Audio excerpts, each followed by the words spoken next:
आप काम ना कर कर उस पत्ते को शंकर भगवान के ऊपर समर्पित कर रहे हैं, तो ये जान कर रखें कि पार्वती और शिव का मिलन करवा रहे हैं और अपनी मनवांछित फल कामना पूर्ण करवा रहे हैं। क्योंकि शिव और पार्वती का जब मिलन होता है, शंकर पार्वती जब एक दूसरे के सम्मुख में होते हैं, शिव और पार्वती जब एक दूसरे के सामने अपने बच्चों के कारण एक दूसरे के सम्मुख में आते हैं, तो उनके चेहरे पर प्रसन्नता का भाव आ जाता है। तो फल, मनवांछित फल की कामना आप जिस कामना के लिए कर रहे हैं, विवाह के लिए, नौकरी के लिए, सर्विस के लिए, व्यापार के लिए, रोग मुक्ति के लिए, आप जिस कामना से कर रहे हैं, बस उससे कहा कर। कभी सोमवार का दिन हो, क्योंकि शंकर जी को सोम प्रिय है, सोमवार का दिन, चंद्र का वार शिव जी को प्रिय है, शिव जी को प्रिय है।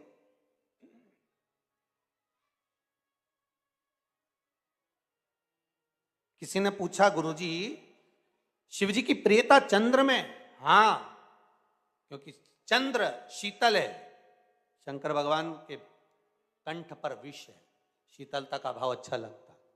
शंकर भगवान को इसलिए कहते भोले, भोले को भोला पसंद है। आप जितने भोले रहेंगे, दुनिया के लोग भले आपको मूर्ख कहें, पगला कहें, भोला कहें, पर आप शंकर के प्रिय हो। ज्यादा हमें चतुर नहीं बनना। क्या करें चतुर बन के? प्रियता। अभी हमारे यहाँ एक तिथि आने वाली है, अक्षय तृतीया।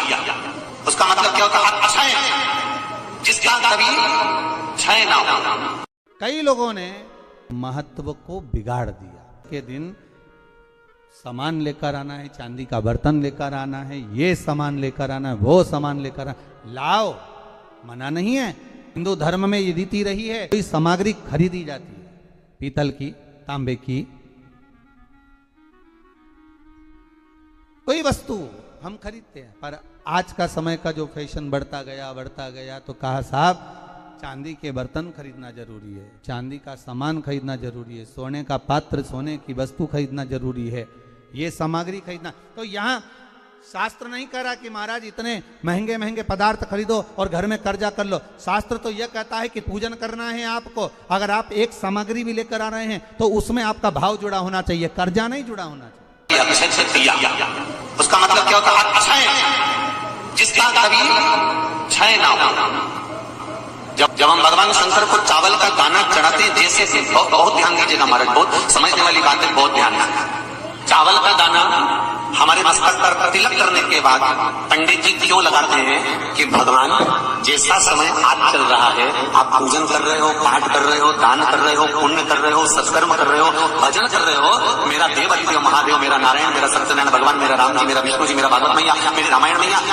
ब्राह्मण मस्तक पर तिलक लगाने के बाद चावल इसलिए लगाता है कि जैसा समय आज चल रहा है, भगवान तुमको ऐसा ही समय बनाकर रखे और तुम ऐसे ही चार चांद लगाते रहो, दान पुण्य संकीर्तन करते रहो, इसलिए मस्तक पर चावल का दाना लगाया।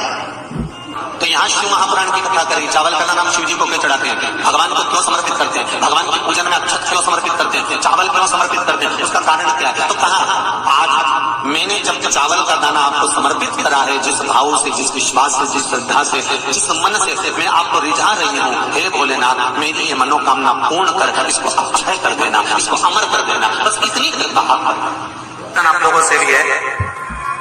अमावस्या आ रही है, पूर्णिमा आ रही है, नवमी आ रही है, बैसाख की तीज आ रही है, अक्षय तृतीया।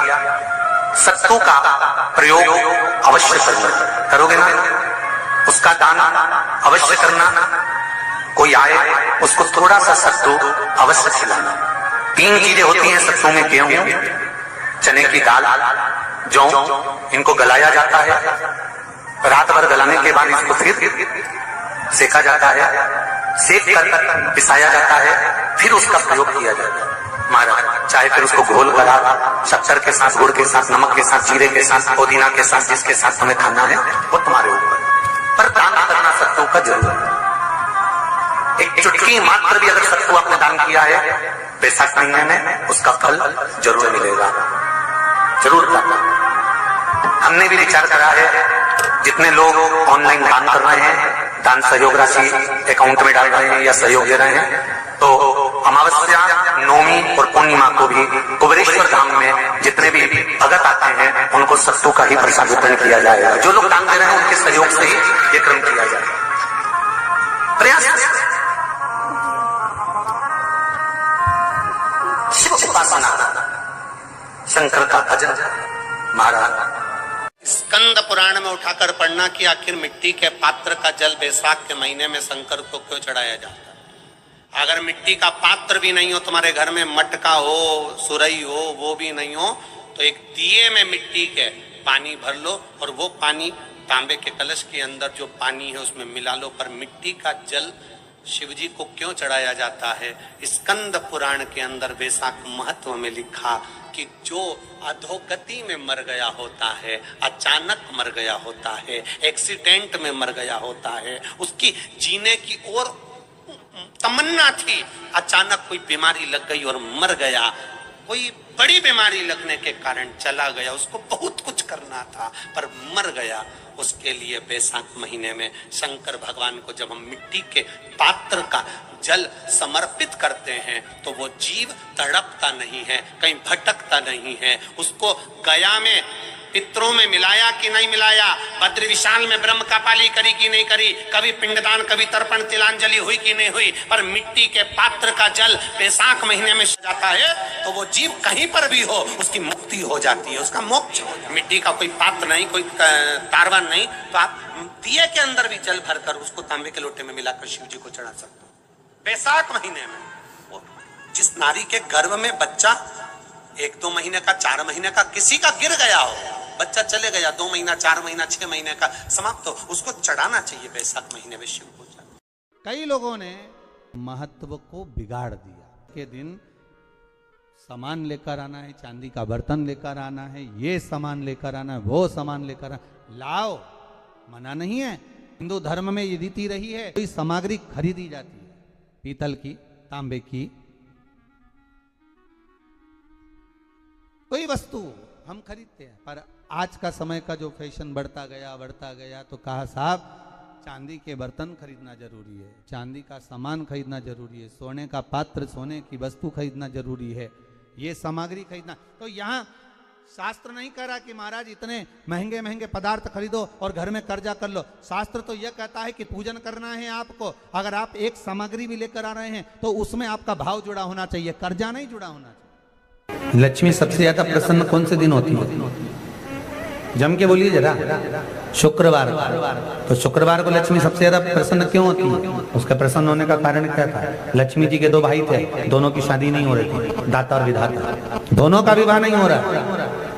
और दाता विधाता के लिए लक्ष्मी बड़ी परेशान थी, रोज नारायण से कहती थी प्रभु कुछ कृपा करिए, दाता विधाता का विवाह नहीं हो रहा, उम्र होती चली जा रही है, इनका कुछ करिए प्रभु, आप नारायण आप कुछ तो कर सकते हो। भगवान नारायण ने तब लक्ष्मी से कहा एक काम करो, बेलपत्री के पेड़ के नीचे बैठकर लक्ष्मी तुम अनुष्ठान करो तुम्हारे भाइयों के विवाह के लिए। इसलिए आज भी हमारे हिंदू धर्म की रीति है कि बेलपत्री के पेड़ के नीचे शाम के समय लक्ष्मी का वासा होता है। इसलिए लोग इस बेलपत्री के पेड़ के नीचे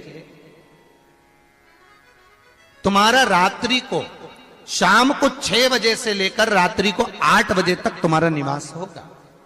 जैसे पीपल के पेड़ में देवताओं का निवास, आपको आप लोगों ने यदि पद्म पुराण पढ़ी होगी या सुनी होगी तो उसमें स्पष्ट कहा है, पीपल के वृक्ष की गणना ध्यान देना, पीपल के वृक्ष में सुबह 4 बजे से लेकर 7 बजे तक ब्रह्मा जी का वासा होता है।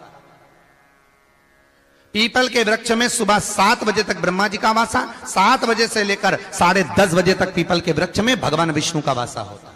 कितनी बजे तक? 10:30। 10:30 से लेकर 11:30-12 बजे तक पीपल के वृक्ष में पितरों का वासा होता है। इसलिए हमारे यहाँ पितरों को श्राद्ध पक्ष में जो भोजन कराया जाता है वो 10:30 से 12 के बीच में कराया जाता है। 12 बजे के बाद पीपल के वृक्ष में दोपहर के 1:30 बजे तक आहूतों का वासा रहता है। आहूत कौन? जो गर्भ में शांत हो गए, जो कुंवारी अवस्था में शांत हो गए, जो जन्म लेने के बाद उनका विवाह नहीं हुआ और शांत हो गए, उन आहूतों का वासा उस पीपल के वृक्ष में दोपहर में 1:30 बजे तक रहता है। उसके बाद में प्रेतों का वासा चालू होता है। इसलिए दोपहर के समय पीपल के पेड़ की परिक्रमा नहीं होती। फिर शाम को 4 बजे से 7 बजे तक पीपल के वृक्ष में शंकर जी का वासा होता है। इसलिए शाम के समय पीपल की परिक्रमा नहीं होती। 7 बजे के बाद में पीपल के वृक्ष में रात्रि को 9 बजे तक कुबेर का वास होता है, फिर 9 बजे के बाद में प्रेतवास चालू होता है पीपल के वृक्ष में। उसी तरह बेलपत्री का जो वृक्ष है, उस बेलपत्री के वृक्ष के नीचे रात्रि को 8 बजे से लेकर 12 बजे तक बेलपत्री के पेड़ के नीचे कुबेर का निवास होता है महाराज, कुबेर का निवास। प्रयास करा करो किसी बेलपत्री के पेड़ के नीचे हम दीप लगाएं, घी का दीप। यदि संपदा की कमी हो तो, अगर भगवान ने खूब संपदा दी है तो भले मत लगाओ, कोई दिक्कत। महामृत्युंजय मंत्र का यदि आप जाप करते हो और आपको मालूम पड़ गया कि शरीर में मुझे ये रोग हो गया है, मुझे शुगर हो गया है, मुझे बीपी हो गया है, मेरा ब्लड प्रेशर ऊंचा नीचा रह रहा है, कोई भयंकर रोग, मेरे रिश्तेदार को कोई कैंसर जैसा रोग हो गया, किसी को कोई थायराइड हो गया, किसी को कोई किडनी और लीवर में सूजन हो गई, किसी को कहीं किडनी और लीवर में तकलीफ हो गई, तो शिव महापुराण की कथा कहती है, नवग्रह शिव महापुराण की कथा कहती है कि बेलपत्री के वृक्ष के नीचे महामृत्युंजय मंत्र का जाप जो शुक्रवार की शुक्रवार घी का दिया लगा कर करता है, उसके रोग बाबा देवाधिदेव महादेव समाप्त करते चले जाते हैं। ये संजीवनी मंत्र शुक्रवार के दिन भगवान शंकर को शुक्र को दिया था, इसलिए उसकी प्रधानता है।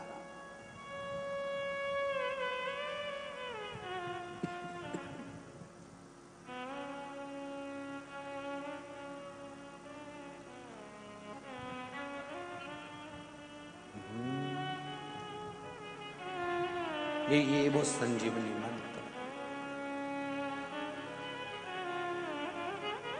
शुक्रवार के दिन बेलपत्री के वृक्ष के नीचे बैठकर घृत का दिया लगाकर शरीर में जो रोग है उसका स्मरण कर कर शंकर जी से विनय कर कर, हे भोलेनाथ, आपने शुक्र देवता को संजीवनी मंत्र दिया है, तो क्या आप मेरे को वो मंत्र प्रदान नहीं करोगे?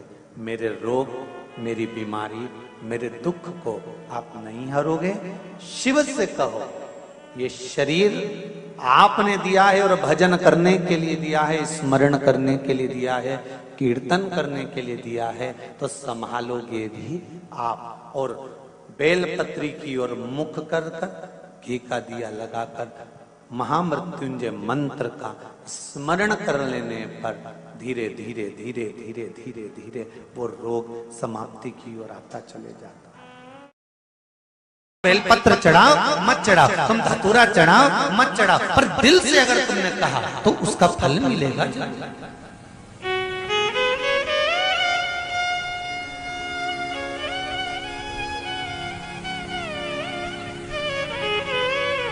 सत्तू 12 महीने खाओ मत खाओ। कौन सा महीना? बैसाख के महीने में सत्तू जरूर खाओ। और सत्तू चाइना से नहीं आएगा, इंडिया में बनेगा और बना भारत में ही।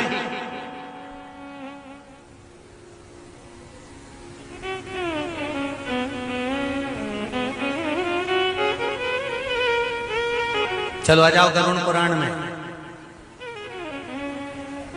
मरने का 47वां दिन, जब मरेंगे तब गरुड़ पुराण बचेगी, पहले ही सुन लो। और जिसके पास में गरुड़ पुराण नहीं हो तो पंडित जी से मंगवा कर फिर पढ़ के देख लेना। मरने के 47वें दिन, 47 डेज, 47वें दिन किस चीज का दान तुम्हारे सामने आता है? मरने के 47वें दिन। 10 दिन तक तो जीवात्मा घर की अटारी फिर थी, मरने के बाद 12वें के दिन चली जाती है। उसके बाद में जब 47वां दिन आता है तो 47वें दिन जीवात्मा को क्या दान करा जाता है, व्यक्ति ने क्या पुण्य करा होता है कि उसको नरक नहीं भोगना पड़ता, बेतरणी नहीं भोगना पड़ती, और सीधे बेतरणी से पार उतर जाता है। वो किस चीज का दान है? तो कहा शिव महापुराण में, गरुड़ पुराण में, कि वो सत्तू का दान है जो बैसाख महीने में करा जाता है। सत्तू का दान 3 चीजों से मिलकर बनता है। जौ, बोलते जाओ जल्दी, गेहूं, चना, ये 3 चीज से मिलकर बनता है। इसमें जो बारीक बारीक कण होते हैं, जितने जितने 3 चीज के मिले हुए बारीक बारीक कण होते हैं, ये जब दान किया जाता है सत्तू का, तब ये बेतरनी तरने के लिए 47वें दिन इस जीवात्मा ने अगर सत्तू का दान करा होता है या सत्तू का सेवन बैसाख के महीने में करा होता है, तो उसको बेतरनी नहीं भोगना पड़ती, डायरेक्ट सीधे रतलाम उज्जैन से डायरेक्ट शंकर पर चढ़ी हुई एक बेलपत्र, शंकर पर चढ़ा हुआ एक जल, शंकर पर चढ़ा हुआ एक चावल का दाना, शंकर पर चढ़ा हुआ एक फल, शंकर भगवान को समर्पित करी गई एक वस्तु, ये कोई साधारण नहीं हो सकती। बेटा वापिस जीवित हो गया, शंकर पार्वती ने दर्शन दे दिया, अघोरी ओझल हो गया। शिव जी ने कहा, चंगुणा तूने भूल के वश शिवरात्रि के दिन बैसाख महीने में एक जल का पात्र अपने परिवार के स्वास्थ्य के लिए चढ़ा दिया था। वो जल तू भर कर ले गई थी अपने बच्चों को और परिवार समेत वो जल का आचमन कर लिया था, इसलिए तेरा परिवार कभी नष्ट नहीं हो सकता। चांगुणा तू बच गई। उस बैसाख की शिवरात्रि का फल क्या है? जब बैसाख की शिवरात्रि निकल जाएगी तब पछताओ। इसलिए मौका मिला है कि बैसाख की शिवरात्रि के दिन एक लोटा जल घर का एक एक व्यक्ति, भले मंदिर में लाइन लगाना पड़े पर मंदिर में जाकर शंकर को समर्पित जरूर करना है। उस जल की महत्वता को समझना है। जो स्कंद पुराण में, शिव पुराण में, लिंग पुराण में, नर्मदा पुराण में, गरुड़ पुराण में, सारी पुराणों में जिसका व्याख्यान वर्णन किया गया, साधारण नहीं। बैसाख शिवरात्रि शिव महापुराण की कथा चल रही है। का गुर्दा, बेल का जो फल होता है, बेलपत्री का फल, उसका जैसे गुर्दा, उसके अंदर का जो भाग होता है बेल का, वो गुर्दा।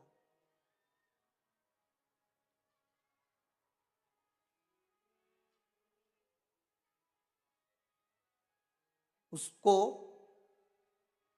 अग्नि में जलाकर उसकी भस्म तैयार कर कर छान कर जब जब आपके यहां विद्वान ब्राह्मण शिव जी का अभिषेक कराते हैं, पूजन कराते हैं, तो उसमें लिखते हैं पूजन के साहित्य में बेलपत्री, धतूरा, दुर्वा, ये उसमें नीचे लिखेंगे भस्म। लिखते कि नहीं लिखते? लिखते हैं ना, भस्म अभिषेक में चाहिए रहती। तब उस भस्म का थोड़ा सा भी भाग आप अगर शिव को समर्पित कर रहे हो तो ये जान लें कि शंकर मनवांछित फल प्रदान कर रहे हैं। शिव फल प्रदान कर रहे हैं।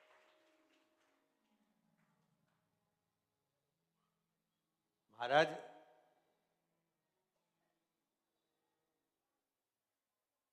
बेलपत्री के वृक्ष के नीचे बैठकर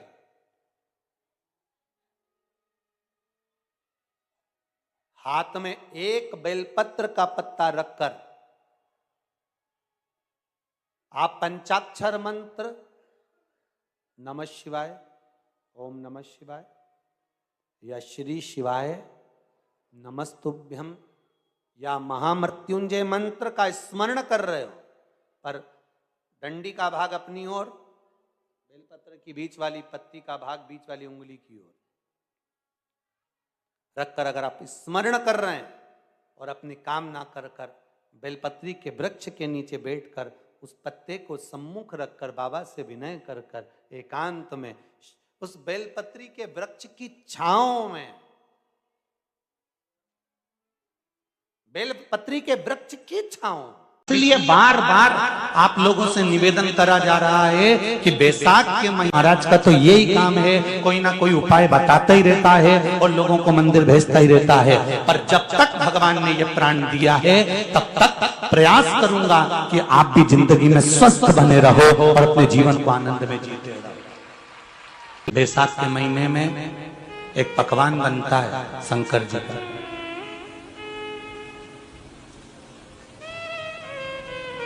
शिव जी के हाथ में त्रिशूल है, शिव जी के 3 नेत्र हैं, बेलपत्री में भी 3, बोलते जाओ। बैसाख के महीने में जो शंकर भगवान को प्रसाद का भोग लगता है उसमें भी 3 ही चीज मिलती है। सत्तू,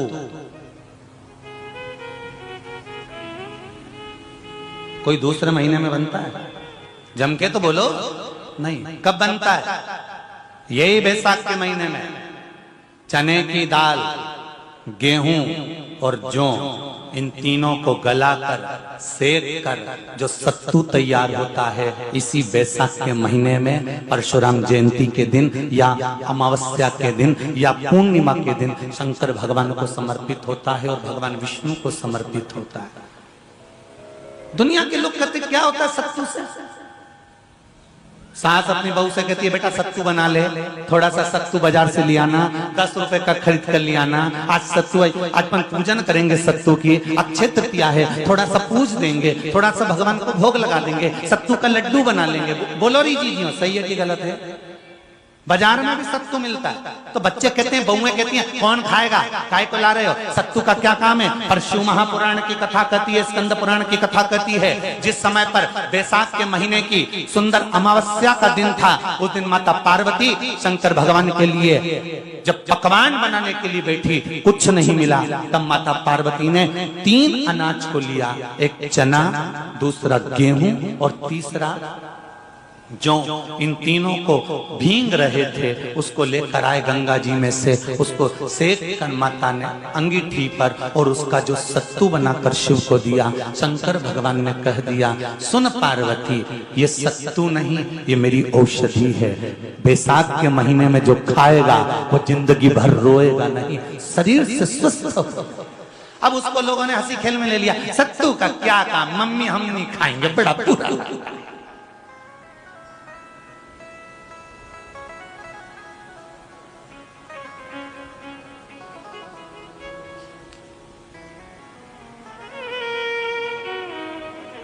शिव जी का एक एक चीज,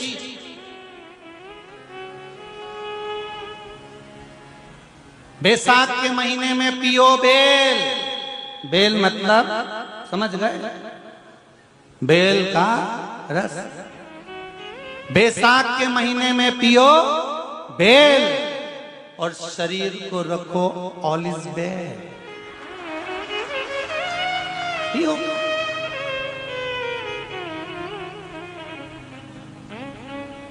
की कथा कह रही है कि चांगुड़ा शंकर की आराधना में लगी रहती है। उसे शिव की आराधना के सिवा कोई सुख मिलता ही नहीं, केवल शंकर की आराधना करना, शिव भक्ति में डूबे रहना। श्री शिवाय नमस्तु, श्री शिवाय नमस्तु। भगवान शिव की आराधना में जहां शंकर भगवान की जलाधारी में से पानी नीचे बहता है, समझ लेना जरा अच्छे से हो। जैसे ये गोल जलाधारी है, ये शिवलिंग है, यहां से पानी नीचे बहता है। जब विशेष कोई दुख वाली बात आ जाती है या कोई तकलीफ खड़ी हो जाती है, बहुत बड़ी अगर कोई तकलीफ खड़ी हो जाती है, तो शिवलिंग के स्पर्श की जगह जहां से पानी बहता है, जाता है ये गोल, और यहां से जो भगवान के चरण है जहां से पानी नीचे गिरता है, समझ रहे हो ना सब लोग? उस स्थान पर अपनी जो ये हथेली होती है, इस हथेली को कुछ देर लगा लिया जाता है। कौन सा स्थान? जहां से शिवलिंग पर जल चढ़ा, ये जलाधारी में गोल घूमा, घूम के जहां चरण से नीचे जाता है, वहां कुछ देर के लिए इस हथेली को लगा लिया जाता है। अपनी हाथ की, सीधे हाथ की हथेली को लगाया जाता है और देवाधिदेव महादेव का या तो पंचाक्षर मंत्र या षडाक्षर मंत्र या श्री शिवाय नमस्तुभ्यं इस मंत्र का या महामृत्युंजय मंत्र का स्मरण कर लिया जाता है और दिल की बात भगवान शिव से कह दी जाती है। हृदय से कहकर 2 दिन, ज्यादा से ज्यादा 3 दिन, ज्यादा से ज्यादा 5 दिन, बस 6ठे दिन की जरूरत नहीं पड़ेगी। बाबा रास्ता खोल देगा और कार्य सफल कर देगा। दिल की बात कहो शिव से। बेस और इको डालो थोड़ा, बेस और डी।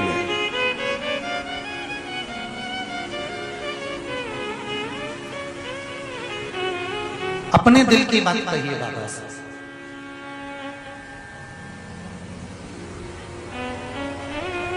और जब दिल की बात कहोगे, हृदय की बात जब बाबा से कहोगे तो बाबा सुनेगा, निश्चित है सुनेगा।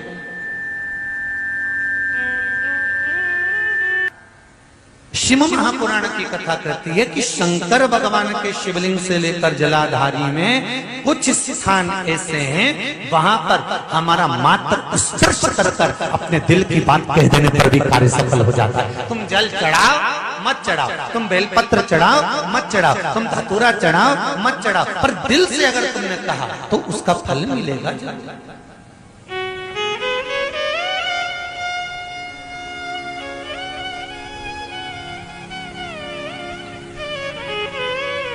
सत्तू 12 महीने खाओ मत खाओ। कौन सा महीना? बैसाख के महीने में सत्तू जरूर खाओ। और सत्तू चाइना से नहीं आएगा, इंडिया में बनेगा और बना भारत में ही।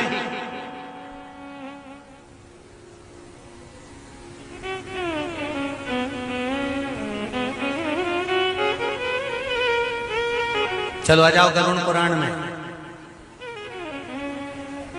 मरने का 47वां दिन जब